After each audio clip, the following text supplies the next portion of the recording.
Ang pagkakaalam ko po, sir, but I've never seen them together. But I will tell you, ang pagkakaalam ko po, that naging mag-on po sila. That's it. Okay, so that's why you asked Mayor Kalugay paano kontakin si Guo Huaping. Yes, Okay, sir. kinikilig to si Alice Go. Kita mo? Natatawa pa Guo po, Your Honor. Huaping. She's squirming on Okay. her.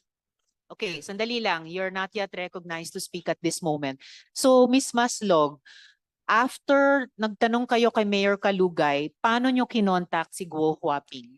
Actually po, in fairness to Mayor Kalugay, he said po he does not want to involve himself. Okay, And so he paano nyo has no finally way- na-contact He si said Guo po Huaping? he has no way of contacting Alice. So, paano nyo siya na-contact? So what happened po was